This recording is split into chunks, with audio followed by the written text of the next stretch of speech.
قاموا بحجز لنا 7 أيام بين الحدود البولندية والحدود الروسية بدون طعام بدون ماء بدون أكل بدون شرب بدون أي شيء نهائيا.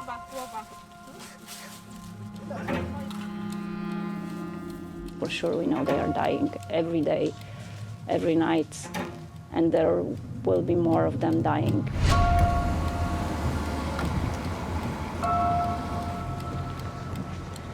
You cannot go over there. Why? It is a closed area. It's a closed area. Yeah. This checkpoint right next to the Polish border with Belarus has become notorious. It's the limit of a no-go zone locked down to everyone but border police and local residents. The area was sealed this September to block the way to thousands of asylum seekers trying to reach the European Union. As a result, it's become a sometimes deadly trap for them. Warsaw and Brussels accuse Belarus of deliberately pushing migrants across the border in retaliation over European Union sanctions against Minsk. Journalists and NGOs have no access to the exclusion zone running along Poland's more than 400-kilometer-long border with Belarus. Some migrants manage to avoid border patrols and make it beyond the no-go zone.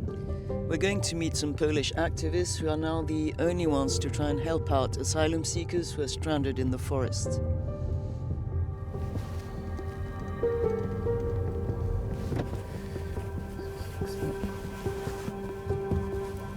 We just saw some clothes lying on the ground. We're getting near the meeting point.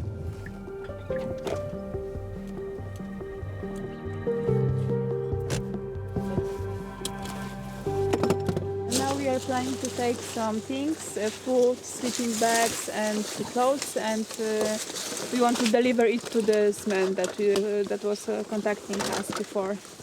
But we will just leave it somewhere in the forest, so we won't meet those people actually. They are afraid. We came across several border police controls. You have to be very careful. It's really a cat and mouse game.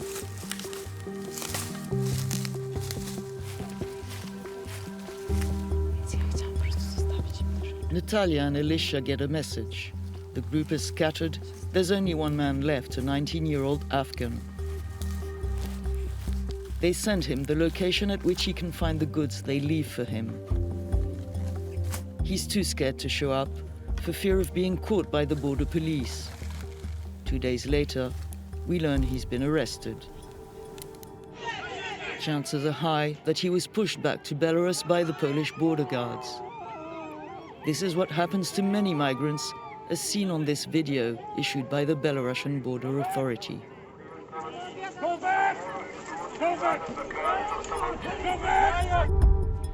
The activists have just sent a message. They're going on an intervention about 2 hours away from here, so we need to go fast. It's impossible to know how many people are hiding in and around the Polish no-go zone. The challenge is to find them before the border guards do. A group of Syrian men made it to the other side of the exclusion zone after spending several days in woods and swamps. Belarus. It's Belarus.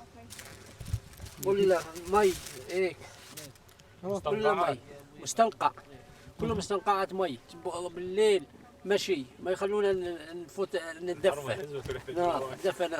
دفى نار go Poland. One of the men is badly hurt. ديسك من البرد صاب ديسك وبيلاروس عصاية ضربوه على ظهره بيلاروس جنود ساكر ضربوه على ظهره. The men tell me they fled the regime of Bashar al-Assad in Syria. They say they flew to Belarus with tourist visas before being driven to the border with Poland, hoping to reach the European Union. Instead, they got trapped between both countries' armed forces. بين اسبوع 7 ايام في اطفال صغار ما عندهم لا اكل ولا شرب. انا رجعت على بدي ارجع مسك ضلت فوق الشيك ضربوني وقتين بالعصايه. وفي كلاب كمان. هاي المجموعة كلها الجروب صاروا يضربونا يقولوا جو بولندا. نحن لو السوريين لو مو ضغط ورقة ضغط كان روسيا ما دخلتنا. دائما بنواجه ورقة ضغط عند الغرب وعند الأمريكان وعند الروس وعند كل العرب. The group fills in documents so they can have legal representation in Poland. They ask for international protection in front of my camera before Polish border guards come to interrogate them. أريد التقديم إلى حماية دولية. أريد إلى تقديم حماية دولية.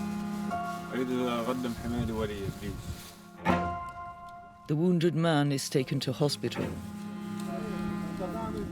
Asked if the others will be taken to a retention center, the guards won't answer. They ask us to step aside during interrogation. The border police didn't provide us with any specific information about what's going to happen to these people next. We'll try to follow up on this, and we will try to assist as much as we can also in legal proceedings, and we hope that they wouldn't be pushed back to Belarus. That's what we are hoping for right now. Poland is under fire from the United Nations and the European Union over a new law allowing arbitrary pushbacks. Warsaw claims that most foreigners do not seek asylum in Poland but rather in Germany and are being used by Belarus in retaliation over Western sanctions. Minsk, for its part, has suspended an agreement with Brussels to take back migrants. A political tug-of-war of which I get a sample myself. Well, I just got back to my hotel room and I was stunned to find this message from the Polish government. It says, "The Polish border is sealed. Belarus authorities told you lies. Go back to Minsk and don't take any pills from Belarusian soldiers." I had been told that this message was sent to every foreign cell phone near the Belarus border. It's meant for asylum seekers who reach the area, and Warsaw has accused Belarusian soldiers of actually drugging, if not poisoning, asylum seekers before letting them through the border. I found it hard to believe, but this message, in any case, is very real. At least 7 migrants were reported dead in the area. Concern is rising among the Polish local population. The town of Michalowo opened a service center for foreigners at the fire station. Every day, people from across the country come with donations.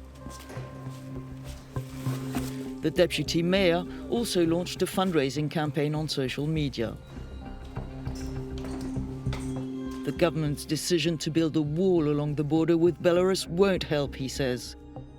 He fears violence could break loose at the border if no better solution is found. You can build a wall 6 meters tall. They're going to bring a ladder that has 7 meters. You know, so wall isn't the solution. For me, there is a simple way to stop this. Just create a refugee camp here on the border.